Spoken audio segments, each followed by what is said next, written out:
Okay, so here's our next problem. It's the same scenario as before, but different question.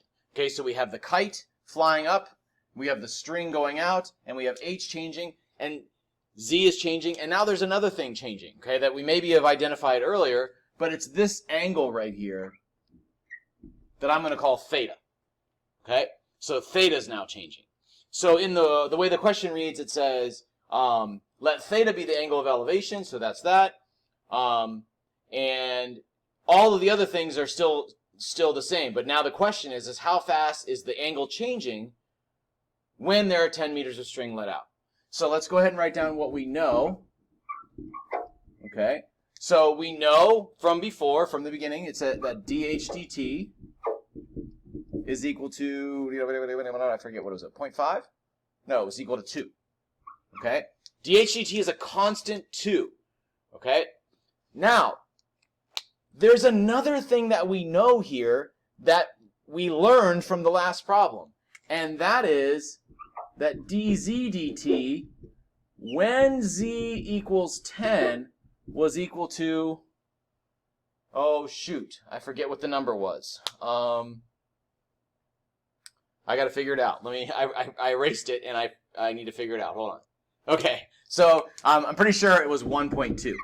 So dz dt when z equals 10 was 1.2. Now dz dt isn't always 1.2. It's only 1.2 at the instant that z was 10. Okay? So we know those things. Now what do we want? So over here I'm going to put, what do I want to know? What do I want? Well, according to the question, it says, how fast is theta changing? Okay? That's d theta dt. And when do I want it? Of course, I guarantee you're saying, now! Nope. I want, now is going to be when z equals 10, okay? That's what kids always say. When do I want it? Now! Okay? So here we are. I've got what I know. I've got what I want to know. Now we've got to come up with some relationship, okay, between these quantities, okay? Now, this quantity right here, dz dt equaling 1.2, that may or may not be useful to us. We'll see if it is, okay? Let's first try to just relate the quantities h and theta.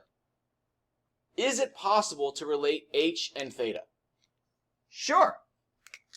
You could say the tangent of theta is equal to, no mitter,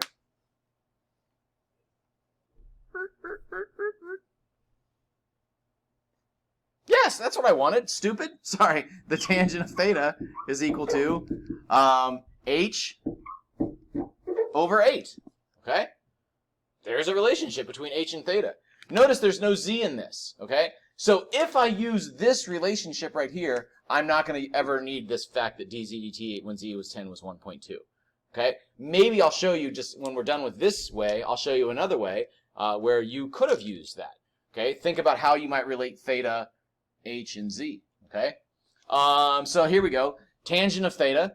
So we got a relationship between theta and h, right? So we're going to differentiate this relationship with respect to t. Okay? So what's the derivative with respect to t of tangent of theta? Well, it's the derivative with respect to theta first, and then you multiply by the derivative of theta with respect to t. Okay? And then what's the derivative with respect to t of h over 8? Now, incidentally, h over 8 is also the same thing as 1/8 times h. Okay, don't make it more complicated than it needs to be. So the derivative of 1/8 times h is going to be 1/8 times dh dt. Okay? So now, we've got this relationship, and if you notice, I've got dh dt here. Yep. And I'm looking for d theta dt, right? So let's go ahead and solve this for d theta dt. So d theta dt is going to equal 1/8 times dh dt over secant squared of theta. Okay? So now I want d theta dt when z equals 10. What the heck? I don't have a 10. I don't have a z to plug in there anywhere. What am I plugging in? Okay, I don't know. I know dHdt is 2, so I can stick that there. But what am I figuring out for secant squared of theta? Here's the thing, friends. You have to figure out what secant squared of theta is when z equals 10. So you're going to have to go back to your triangle. So you're going to have to go back to this triangle and say, okay, what happens if z equals 10? That's always 8. What's this side right here? Well, we already figured it was 6 from before, right? And then here's the ta. There's theta. So now, you have to look at this triangle here, and you have to be able to say, okay, what's the secant of theta? Okay, because that's what I need right there. What's the secant of theta?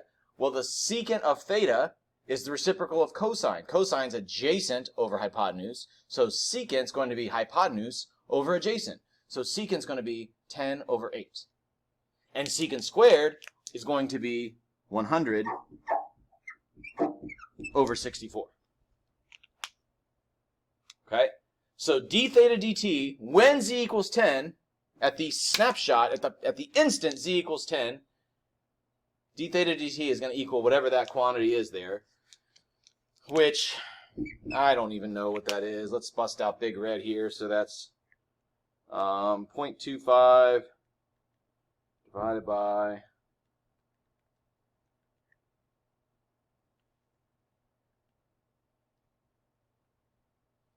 I got 0.16.